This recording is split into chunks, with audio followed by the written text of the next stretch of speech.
Welcome to the 3 Knockdown Rule. Starring Mario Lopez and Steve Kim. Presented by Hustler Casino.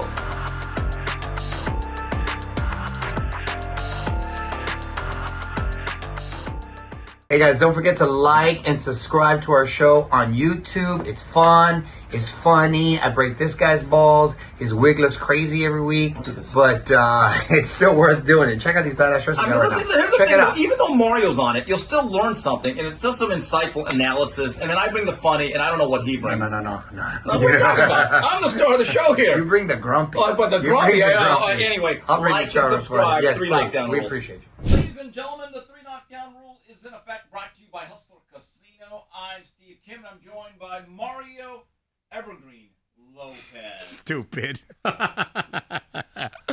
Thank you, Kimster. Shout out to Smoking Tim Frazier on the tortillas over there, 1s and 2s. And we've got a very special show joining us live back in studio, the editor-in-chief of Ring Magazine, Doug Fischer. Hey, I like Doug. I don't care what you say about him. I'm telling you, he is the man. Appreciate him being here. And you know what, Doug?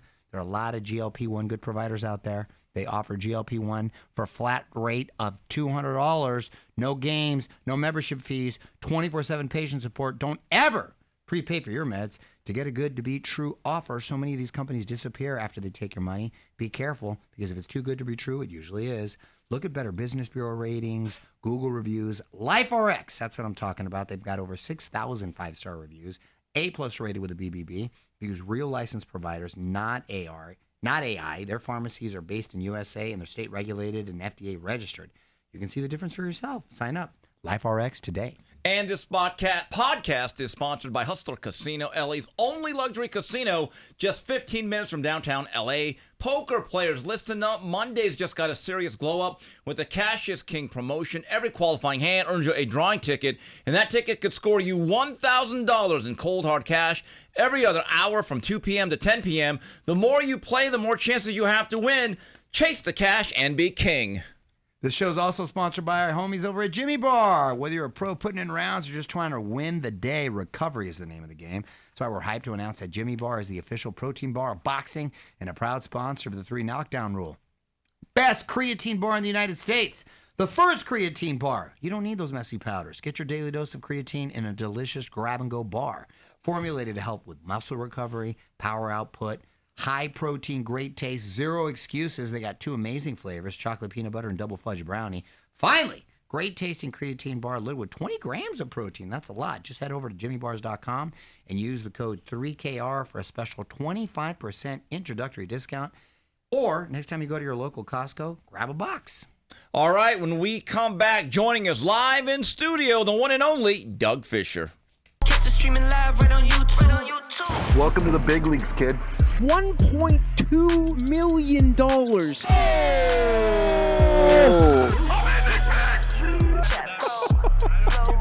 And I'm losing in this fucking game. What the fuck? There's a 400K flip. If I win by way, you get 10 grand. For my fans. Wow. All in a call. I'm not fucking leaving. Raise it up. The truth is, nobody's perfect. We all make mistakes.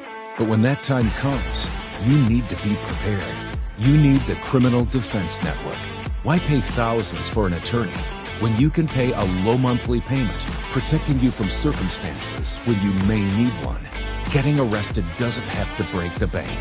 Join the first of its kind, Criminal Defense Network. And remember, it's not insurance, it's assurance.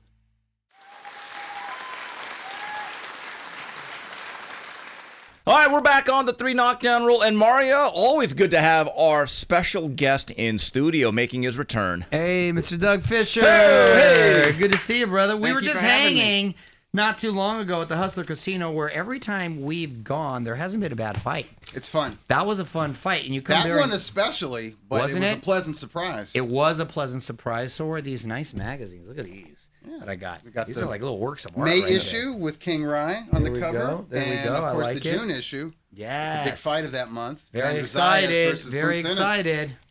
Love the shirt. I No, love was the feeling, shirt. I was feeling Oh. nostalgic. I was feeling nostalgic. You know what's going to happen now, though? Under the comments, hey, Steve, I never got my Max Boxing t-shirt. To this day, because what we had, Mario, we had a subscription-based model. This was way back. This is about over 20 years ago. Yeah. Before YouTube came about, you could actually charge people for video footage. So me, Doug, Gary, Randall, we'd get video footage, and people, what was it, like $4.99 a month? Yeah. But it also came with, like, perks. One of the perks is a Max Boxing t-shirt, and I think about half the people receive them, because to this day, I'll go to a fight. Hey, Steve, I've loved you since Max Boxing. So, hey, by the way, I never got my shirt. Bro, I only wrote the stories. I was not in charge of shipping and handling. If you recall, it was Everlast. Yes. Everlast did the fulfillment on those t-shirts. So They're the ones so who hit made them up. Hit Yeah. them Yeah, up. exactly. By the way, a couple months ago, this is like, late March, I get a call from Doug on a Friday. He goes, Steve, what are you doing this Sunday? Nothing, just hanging out, dude. I don't really do much. I'm just wondering, do you think you'd come to the National Boxing Hall? I'm getting inducted. I said, Doug, congratulations. Yeah, can you do my induction speech? I go, wait, this Sunday? He goes, yeah, what do you think? I said, thanks for the heads up. Yeah, about 2 days notice. Maybe 2 days notice. How was the But speech? that's when they told me. Yeah. I didn't know I'd have somebody present to me. Yeah. How was the speech? Steve's speech was awesome. Was No, it? it was really good. Okay. Steve is a broadcast talent. I'll give him that. Yes. Well, much, they basically said, hey, everyone, make it 90 seconds and then get to whoever's being inducted. So I kept it really short and tight, told a couple of quick stories. Doug went a little bit By beyond. my standards, I was pretty tight. But it was about 6, They 7 told minutes. everyone that was inducted, it's 3 minutes. Doug was about 5, not bad. Not bad. Felix Trinidad Sr. may still be up there. Yeah. Oh, wow. He was about 30 minutes. You can't rush that. Oh, dude. my That's the maestro, man. Come on. That's crazy. But how awesome is it to Yeah. be inducted into a Hall of Fame, any Hall of Fame, Yeah. and part of your class is the great Felix Trinidad. Yeah. Yeah. Congratulations. So awesome Doug. just being around that. And kid Tim all Bradley, weekend. our good friend. Tim was- Bradley, yeah, Desert Okay. Storm got in. And they do a hell of a job. It was at not Stevens, Quiet Cannon. Quiet Cannon, Yeah, right Montebello. off the 60 freeway, about Well, 5 Montebello, minutes. I've been to Quiet Cannon. from They used to have a my lot of fights op- there.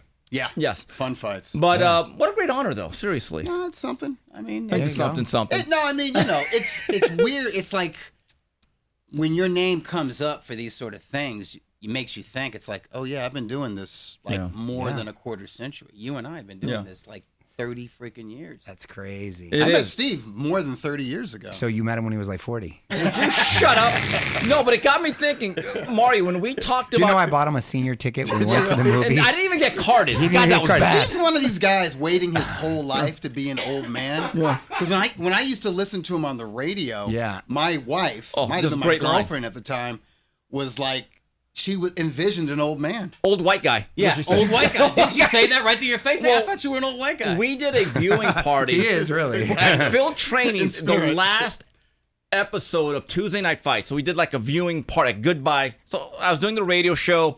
So everyone came down. I was just getting to know Doug. Doug's wife looks at me and goes, oh, you're Steve Kim. He goes, I always thought you were an old white guy. Right in my face. So that was pretty cool. like when you hear- she That's was what you- wearing some kind of like head wrap, Yeah. and you said, "Okay, Baidu. Okay, Erica you better Badu. call Tyrone." Yeah. And you walked off. Oh, good reference. And she Kim. was like, "Oh, that was rude." But she never wore that again. Oh, that's hilarious. Only time like in her that. life she wore this like head wrap thing. Kim's like, well, I thought so too. He's like one of those dudes, like when you hear a song, like when you first heard Boz Scaggs, and you're like, oh, that's a white dude? Oh, right. you thought he was a brother Yep. because you thought the same thing, reverse style. But Mario, remember when we talked about Shane Mosley Jr. beating Boacha a couple weeks ago? This is the God's honest. When I first met Doug was at LA Boxing, which was attached to the Olympic Auditorium. And it really hit me during that fight. When we would be there, it would be like Genaro Hernandez, Zach Padilla, Carlos Hernandez, Hector Lopez. Shane Mosley Jr. was a toddler. Yeah. Had no 3-year-old. interest in boxing. We're getting old, bro. Yeah. Well, We're getting old. I've You been old. especially. I've been old. You especially. And Mosley Jr. is considered a veteran, like an older Oh fighter. my He's gosh, amazing. you're right. That's the That's thing. crazy. We're not at that point, are we? Even up to his Amazing. teenage years, he never really was a boxer. Yeah. He kind of got a late start. I Very actually late think start, he's yeah. gone further in this game than I would have ever thought. Good for him. Based on where he started. Yeah. Mario, I thought the recent column that he wrote. I think it's for this episode, this particular edition. I thought it was really interesting because Jai Opetaia seems to be a whipping boy for a lot of people for being the best cruiserweight in the world, but he signs with Zuffa Boxing, and you laid it out an argument, because I hate this agenda, that now Ring Magazine has to strip Jai, and you laid it out that, wait a minute, here's the problem. He's actually offered fights to basically everyone available. Exactly. When we came up with that policy, if a Ring Magazine champion does not fight somebody in the top 5 of any weight class within a 2-year period, that was really set up for those fighters that had no interest in challenging themselves, who thought to themselves, well, if I've got the Ring Magazine title, they'll never strip me. You know, so maybe they have the Ring Magazine title, but they also have a couple belts. Because usually, to get to the Ring Magazine title, you got to win the sanctioning body belts. At least, 2 of them, right? Sure. So some guys in the past have been like, they had a tough mandatory coming up from one of their sanctioning body belts, and they just let them go. I'm like, well, whatever. I still got the Ring Magazine belt. But we're kind of like, no, we want fighting champions. Right. And we want champions who want to challenge themselves. Right. And Jai Opetaia is a fighting champion. First of all, he won that title from a sitting champion. It wasn't like he got up in the ratings and he fought for the vacant Ring Magazine title. He had to win that from Maris Breedis, who was a monster, a beast. Even getting up there in age, that was a tough fight. He suffered a broken jaw in that fight. So he beat Breedis twice. So he is obviously willing to challenge himself, and he is obviously a fighting champion because he stays active. Yeah. That's what I like about him. The other contenders don't want to fight him, and it sucks because I can think. Maybe let's go back 15, 20 years. There were cruiserweights like David Hay and O'Neal Bell. Jean-Marc Mormac. Jean-Marc Mormac, right. Thomas Adamek. USS Cunningham, Steve Cunningham. Those guys wouldn't duck him. I don't know if they beat Jai, but they definitely would have fought him. Right now, we got a bunch of cruiserweights. Some are belt holders, some are, top 5 contenders. They want nothing to do with Jai. Would you? And here's the thing. There was a track record of Team Opetaia offering fights for good money, and they either outpriced themselves, as Zurdo Ramirez did. Well, he only wanted $8 million. Yeah, I mean, he was come on. $8 million or nothing. And then the others, they flat out said, no, we don't want to fight him, or they were like, yeah, maybe we'll fight him, or they were in like an IBF mandatory situation, and it goes to a purse bid, and then at the 11th hour they stepped out. So he had that kind of stuff. So people are like, you guys need to enforce your rules, but it's like, yeah, we got rules, but we have a panel. It's called context. Yeah, and the panel looks at the situation. Yeah, exactly. And this dude's it's blatant and it's disgusting. And so you got the boxers who don't want to fight the dude. And I hate to say it, and we can get into this later, I don't think David Benavidez is all that eager. No. I used to look at him as the fighter's fighter. Yeah. That dude wanted all the smoke, but then you bring up Jai, and he's like, yeah, eventually, that's a pretty good fight, but, I don't want to fight for a Zuffa belt, or I don't want, and he's talking politics now. But outside of the fighters, then you got people, so-called media, and they're really just content creators. They want him not only to be stripped of the Ring Magazine belt, they don't want anybody of note to fight him. They want to punish him because of his promotional affiliation. And I'm like, what is wrong with you people? That's not right. Do you feel he is the biggest threat to Benavidez?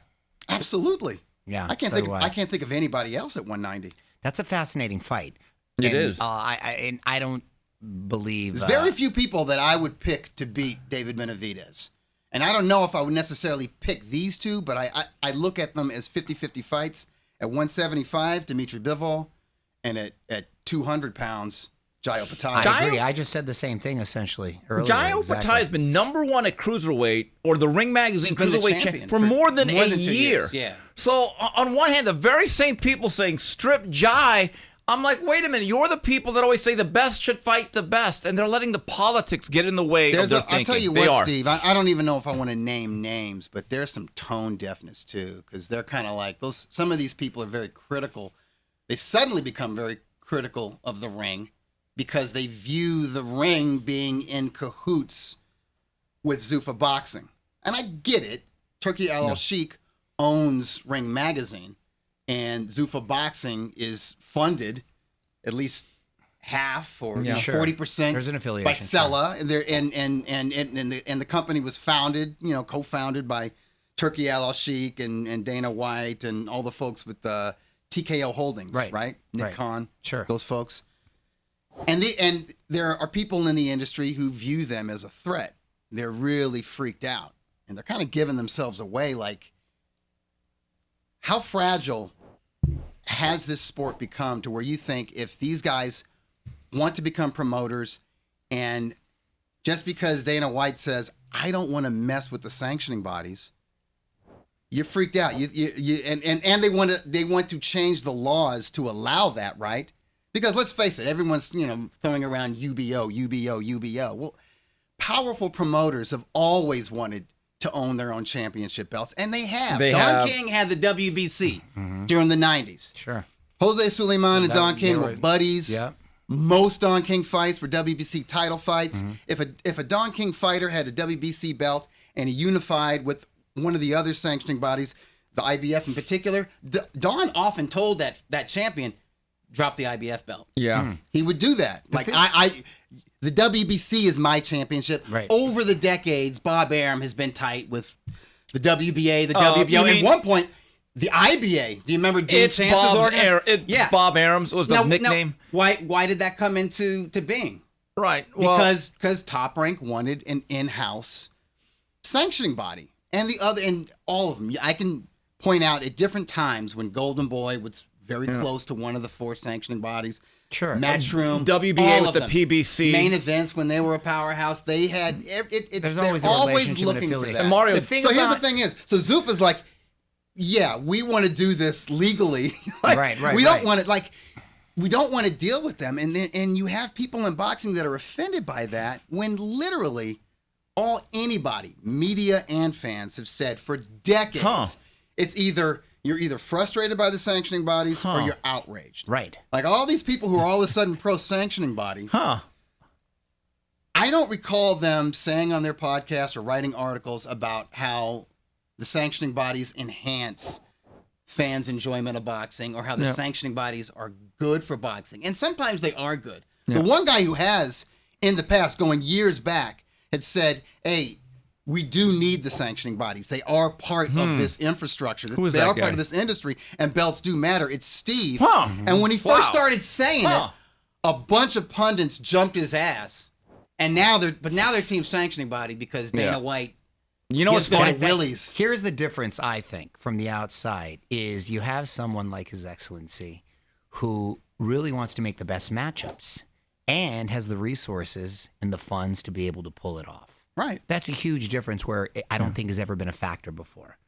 Correct. But is that a bad thing? No, that's a great thing. That's my point. That's what's the difference. People's problem? But that's the difference. You're exactly right. I don't understand. They have a problem, I don't but that's understand the somebody who has difference a boxing podcast not wanting to see David Benavidez versus Jai Opetaia. Exactly. If you're a fan and you even you have any awareness of the cruiserweight division, even if you didn't have an awareness of the cruiserweight division, because let's face it, before Jai Opetaia signed with Zuffa, he was ignored by at least U.S. boxing pundits. He got dropped by Matchroom, in essence. He did. I mean, listen, he was already avoided. What's happening now is he's being blackballed. I call it collusion.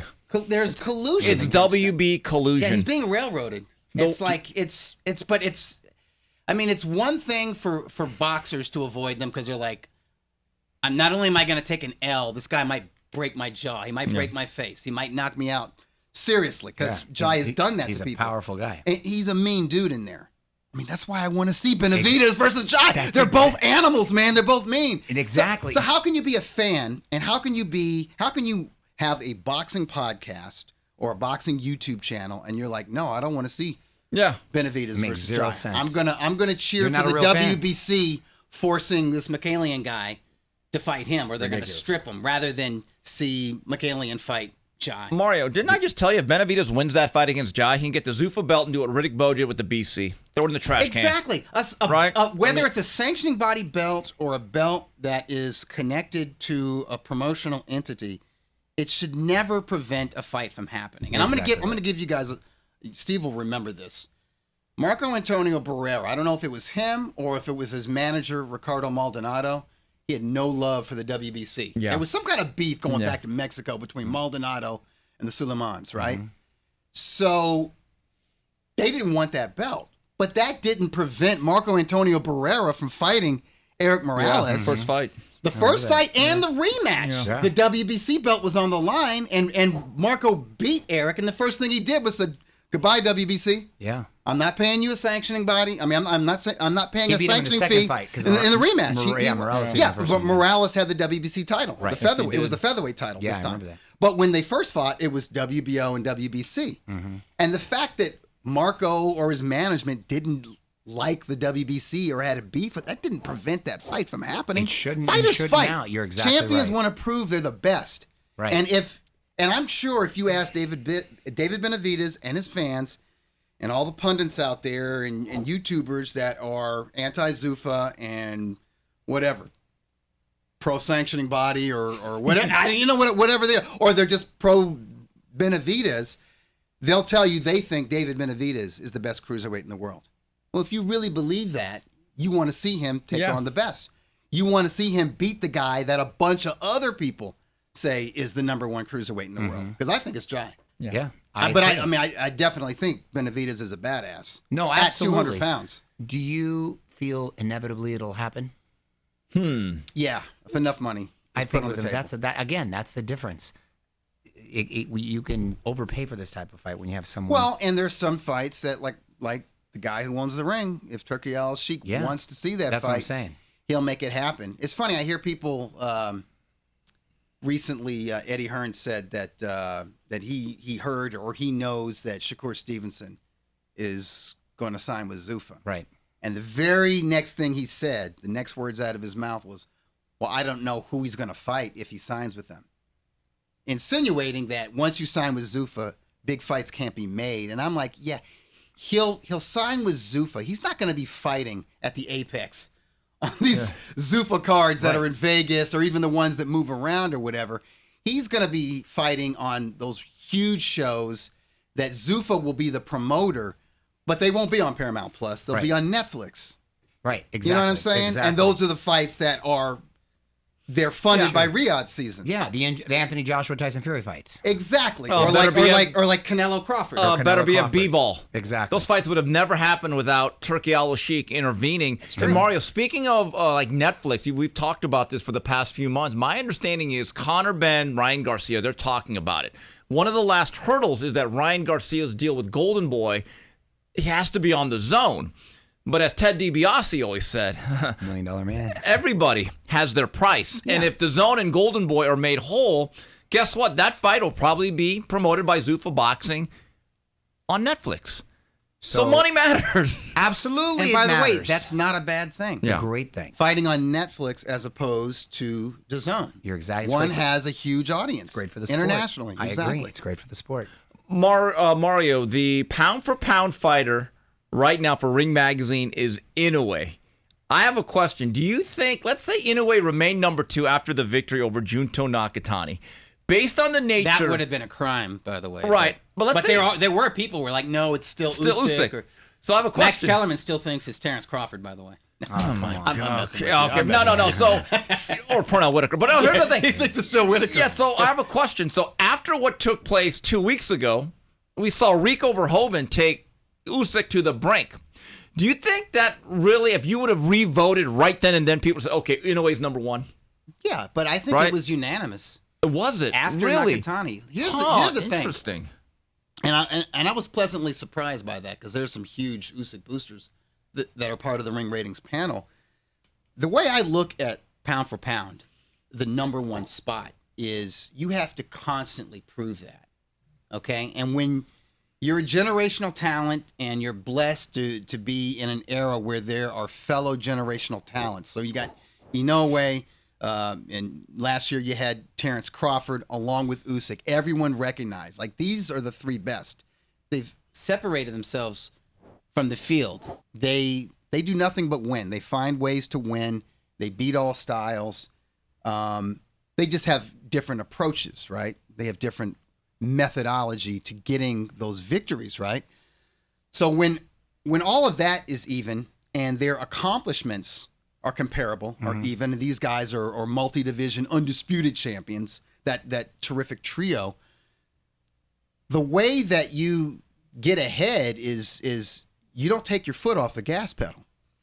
So Kellerman, who loves Crawford, like after Crawford beat Canelo Alvarez, Kellerman had this theory that, that with that fight, he doesn't only prove that he's number one pound for pound now, he proves that he's been the best guy for all these years. He just didn't have the opportunity to shine against the best because he was being sort of railroaded. Right, blackballed. Yeah, he was being blackballed by PBC and all that good stuff.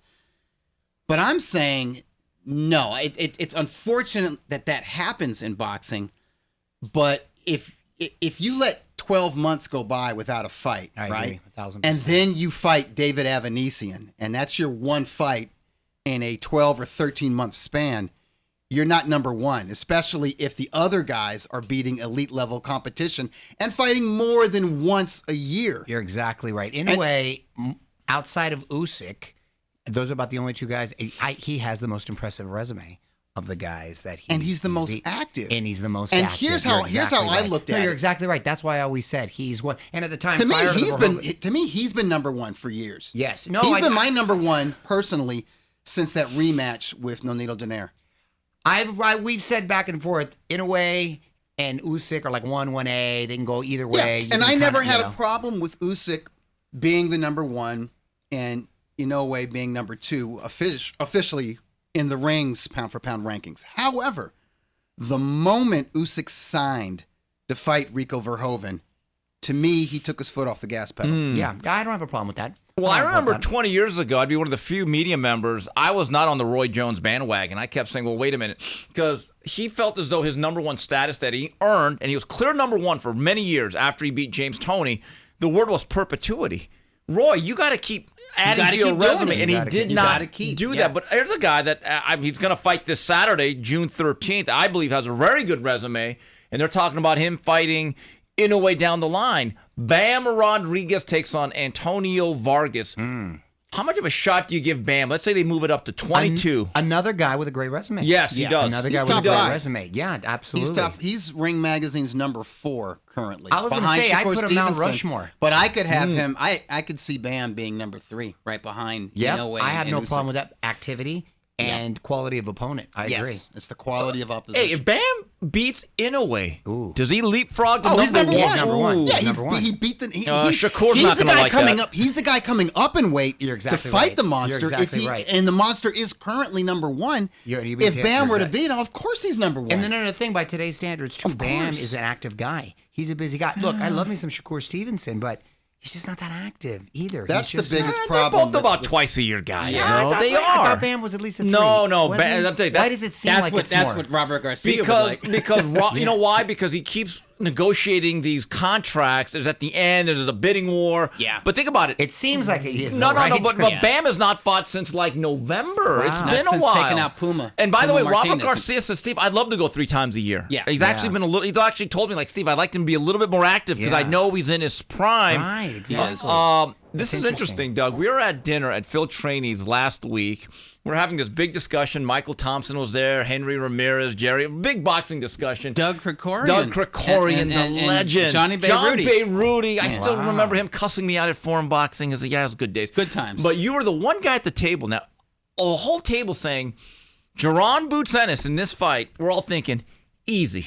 That's why he's a 4-1, 3.5-1 favorite. I love Boots. You know me. I'm the biggest Boots fan. I like Boots too. Doug was the one guy at the table that said, Steve, I'm just telling you the size, the technique.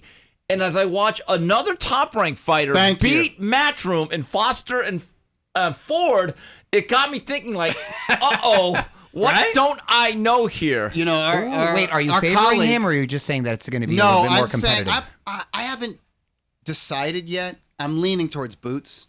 But it's that kind of fight to me where I have to think about it. Like most folks, there's just like immediately lopsided. Easy work. Yeah. He's not ready. And I would have agreed with you a year ago, but since he won his first world title and that second fight as a defending title holder, unifying titles in Puerto Rico and San Juan, those two fights, he came into his own. Not just in terms of his craft, but I can tell his maturity. Mm-hmm.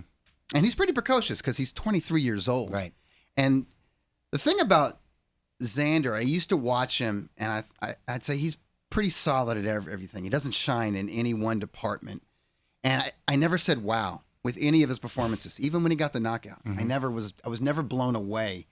And what I forgot was I was probably looking at a 19 or 20-year-old when I was thinking about that. I think and he feels it. He has come into his own as a man. He's getting his man strength. And it's not bravado. It's not false confidence. When he called out Boots, when he said, I want this fight, and when he even forced the hand of his management and his promotional company. He forced the fight. Make it happen. He forced it because he really believes that. That counts a lot for me. But also the fact that he was developed by Top Rank. And our colleague and our good buddy Dan Raphael, a couple hours ago, actually put out a tweet. And going back some years since Top Rank and Matchroom started doing co-promotions, Top Rank's record against Matchroom is 18-7. Uh-oh. Uh-oh. Like they know how to build a fighter. And I think and I believe Zayas has been built well, built as good as he can be developed. He's also talented, he's also intelligent. And one thing is I think it's gonna be a little bit of an adjustment for Boots. Boots is not going to be this huge, imposing physical specimen against Zayas. Not that Zayas is going to try to immediately impose his size and strength on Boots, but they're going to be the same size in there. Yeah, they're both going to be like heavy. They're both going to be like 170, mid-70s. You think like light heavyweights? Yeah, I was thinking like they're going to be super middleweights. So weigh in at 154, and they're going to be like 168, 169. Boots is used to being the giant in there. Yeah. Like against welterweights, you could see it in there. I mean, he was manhandling people. This is going to be different. And the fact that Zayas can punch on the fly, as the old timers say. It's a fascinating matchup. I give Zayas a lot of credit, and I have a whole new respect for him for even wanting to take this fight. And I think no one's better in the business than Top Rank in developing fighters and incredibly deft with their matchmaking. However, it does remind me a little of when you say he's young and precocious. So was Fernando Vargas when he took on Tito Trinidad. Yep. And I get shades of that. I just think Boots is a little more into his man strength and just a little more fluid of a dense, and he's fluid guy, heavy-handed. I think he's going to be ready for the moment. Again, full respect and mad props to Zayas, but I actually really lean towards Boots in this fight. The fight that had me 50-50. And I'm like, ooh, I don't know what happens, is if Virgil Ortiz was going to fight Boots. Right. Now that then you know Boots is going to get hit by somebody for the first time. And somebody and like feel it. And somebody who's in their man strength. Yes. And who throws a lot of punches. And exactly, I want to see that react. That one I didn't know. That one I was like, ooh. Yeah, Zayas is not going to test him like that. Zayas reminds me a lot of it's more tactical. Like when you said precocious, it reminds me of the Vargas Trinidad kind of thing. But I like that analogy, but the difference is Vargas was a wingnut outside of the ring. Outside of camp, Vargas, he was out, we know this. Yeah. Vargas was seriously out of control. He would let his weight balloon way up between fights. I don't get that impression with Zayas. No, he does seem a little more disciplined. He's more mature. Guys, I was at Zayas' pro debut. It was the night that Shakur fought Joet Gonzalez for his first real titles in 2019. And I kept saying at age 17, okay, Zayas will be a better puncher when he gets his man strength. Quite frankly, this is what he is. He's not a puncher. He's a line drive hitter. He's not a home run hitter. See, that's okay as long as he knows what he is. As long as he understands it. But Doug, if he had this much more power, I'd be more inclined to think, wow, this thing's 50. I'm with you. You might order that upset special. Mario, I'm with you because I kind of like the fluidity, the switch hitting ability, and the dynamic movement of Boots. I'm a believer in Boots, but here's what I'm hearing about Virgil Ortiz. I was just about to ask you, what is the latest? Because that's the fight I was most excited about. Same here. Prior to all the drama, that was the number one fight that I really wanted to see because I really didn't know, what's going to happen? That's a real 50-50 fight. Now, we are taping this a little earlier, but I will say this. As of this particular date, June 1, the sides at Golden Boy, with, Oscar De La Hoya, Eric Gomez, and then you got the Ortiz side with Merigian, attorney Greg Smith. They're meeting. And I actually think what I've been told is that there is some progress in terms of a settlement. Now, I don't know if that means that he's going to face the winner. Now, here's the interesting thing. You know who the WBC interim champion is at 54 for the full belt that's held by Sebastian Fundura? Ortiz. Virgil Ortiz. Let's make that fight. So let's assume everything gets handled, it's rectified. I'd really hope that is the case. If you're Virgil Ortiz's manager, do you fight Fundura, the winner of this fight, or take on another fight, because it's been a minute now, and then maybe see how the other fights play out to see what your options are? I'd take a rush-shaking fight. Yeah, that's what I would Virgil's too. had to sit out. He hasn't fought since last November. 1 round in 17 months. Well, that's what I'm But saying. then, I target the winner of Boots Zayas. Okay, is the winner of Boots Zayas a more dangerous fight than Fundura? You gotta stop and think. You gotta stop and think. They're all three of those guys are difficult for different reasons. But but there's only one guy who's 6'6", though, guys. That's honestly that is difficult to prepare dude, for. Fundura. That's my next question to you. Here's the thing: if the chalk is correct in this Zayas Boots Ennis matchup and Boots wins, he's going to be in everybody's pound for pound. Yeah. So that's added incentive. Does Ring have him higher than Fundura? No. Should he win? Boots win? Don't forget, Boots has one fight at 154. No, but he's in the rankings, but he's not like top 3. Correct, but let's assume he wins and he's the champion now. Would Ring rank him higher than Fundura? Ooh. Yeah, they probably would. Really? Because Zayas right now is number 3, and Boots is like, I don't know, 6 or something. Right, Maury, what do you put more value in? Beating a guy that's young and in his prime or Keith Thurman? Yeah. Honestly, I mean, we have to be honest. Yeah, but then you look at how. But then Fundura also beat Zhu. Tim Zhu twice. You know what I mean? I don't know what. Fundura has a hell of a. He's got a hell of a resume. Really, junior middleweight. And really, that's why he's number 1. That's exactly. It's Fundura's number 1. Oh no, I'm sorry. It's Ortiz, because of 3 fights in a row. Because he did Boachuk. Yep. Then he did Madrimov, and then he did. That's a good run. I think Ortiz is taking this hiatus at the worst unintended hiatus at the worst possible time, because I think Fundura is peaking right now. He looks like he's really coming to his own. Talk about getting to his man strength. He looks like now he's. When he wants to, he's working up against it. He looked great in that. Kind of like learning from his sister. Yes, he's fighting more like his sister, which is that's smart. The toughest out, I think, in Juno. I think maybe he's the stylistically, out, but I will say this: I think the winner of Zayas Ennis is going to be number 1. And Ring maybe, Magazine's rankings. maybe the front runner for Fighter of the Year, Doug. Halfway through, they only fight once or twice a year. Here's the problem: everybody's fighting once a year. Even Inoue is taking his foot off the gas pedal with that. Like, if they make the Bam Rodriguez fight, we don't know if that's happening in December or January or even maybe March of next year. So, did you say when guys just fight once, no, it's like did you say apples you give, and oranges? You don't know. Bam a shot? Is he a live dog in that fight? A lot of people give him a shot. I do not. Personally, I just think it's too soon. He's just now stepping up to 118. I think he'll handle this guy Vargas, but I might be in the minority with this opinion. If he were to stay at 118 and fight Niowa's little brother Takuma, I think Takuma gives Bam a good fight at bantamweight. I think that would be a distance fight.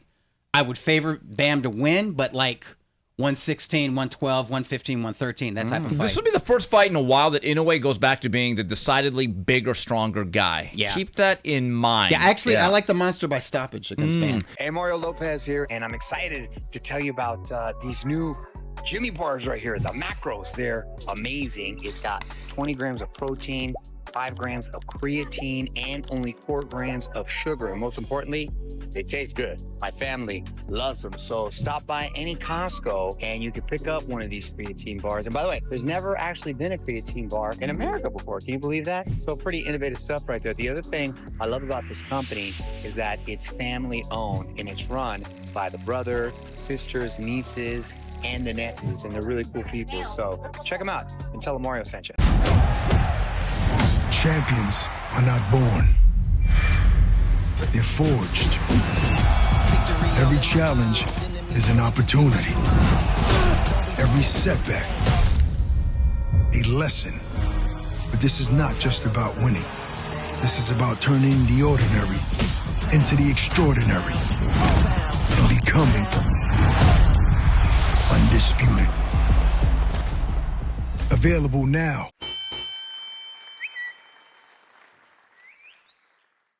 Guys, going to the Ask Mario and Doug segment of the program on Twitter from Anson Wainwright, our colleague at Ring Magazine. Hey, what is your favorite boxing documentary, and what do you think would be a good documentary? I would like one on Jorge Paez. That would be fun. I'd like Bernard Hopkins is another. That's I like When We Were Kings. I thought that was excellent. To this day, I think that stands up. Didn't it win the Academy Award? Did it? You know what? I want to go back a couple years. I don't know what came to mind and why there never was one. But I know what you're going to say. What am I going to say? Champions Forever.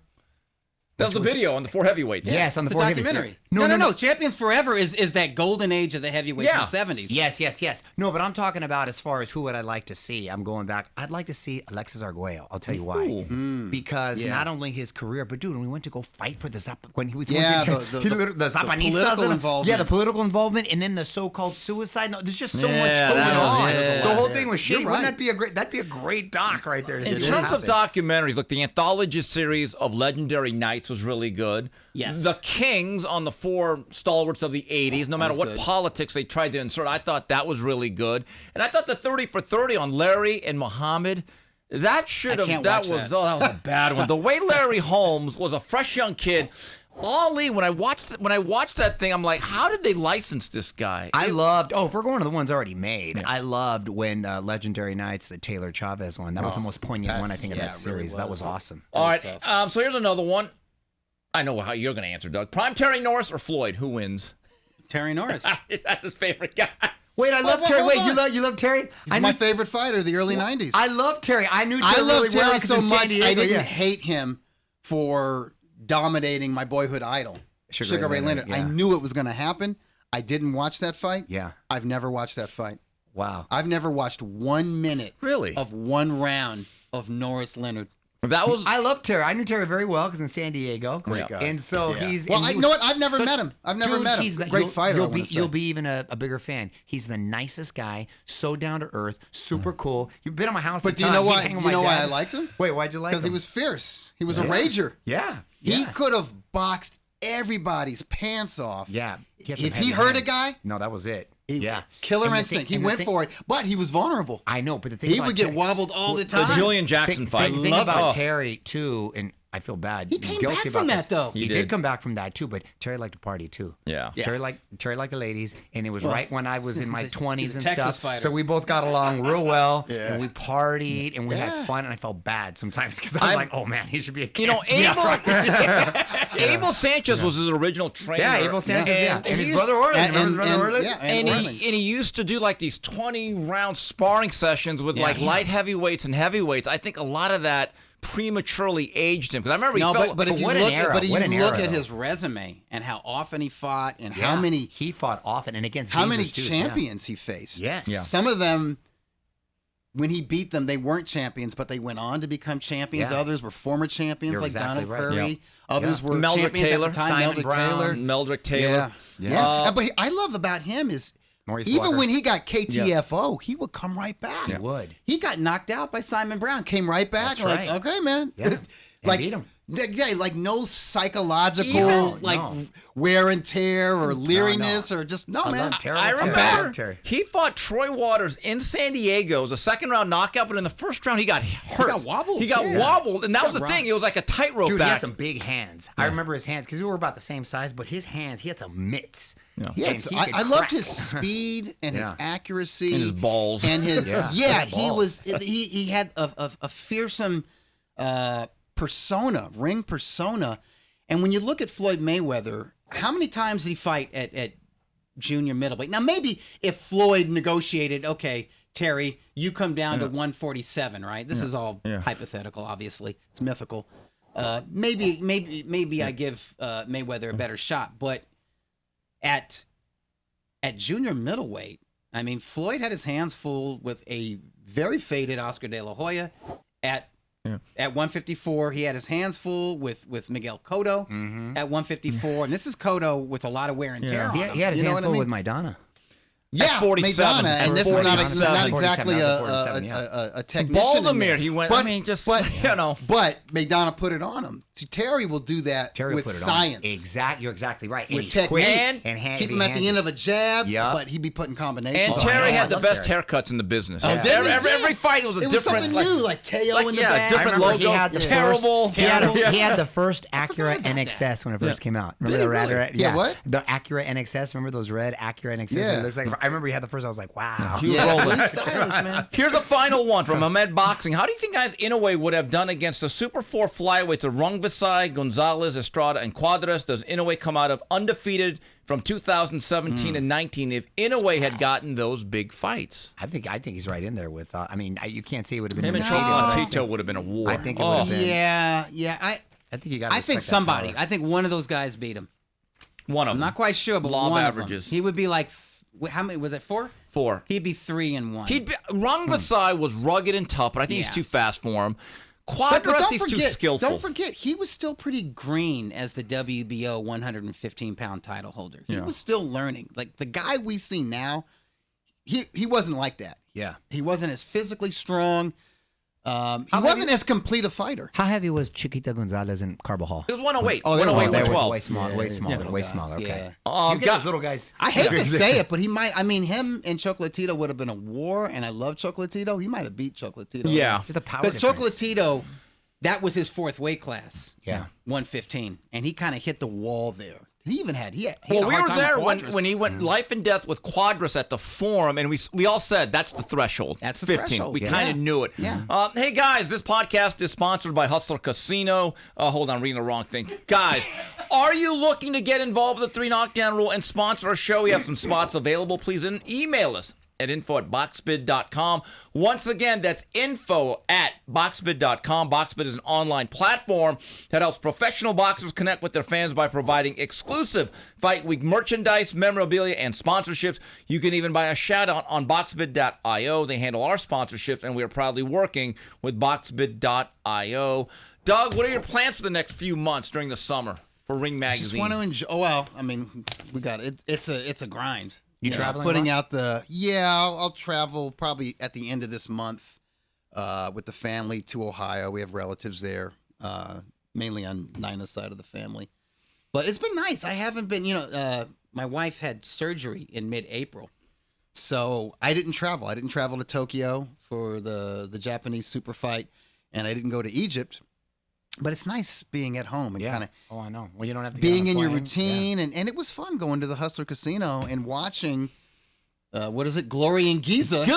Yeah. I mean, that was fun. Staying local is fun. That's what we do. We bring the fun here. I do. I don't know, Mario. I bring the fun. I'm getting older. I'm like Steve. Yeah. I'm not as great. Shut up. I'm not a silver fox, but I mean, I like it when I don't have to travel that much. Yeah, I agree. All right, well, Doug, you're always invited. Always an open invite. Yes. You're one of our favorite guests here. On behalf of Mario Lopez, Smoking Tim Frazier, this is Steve Kim for the 3 Knockdown Rule saying goodbye, everybody.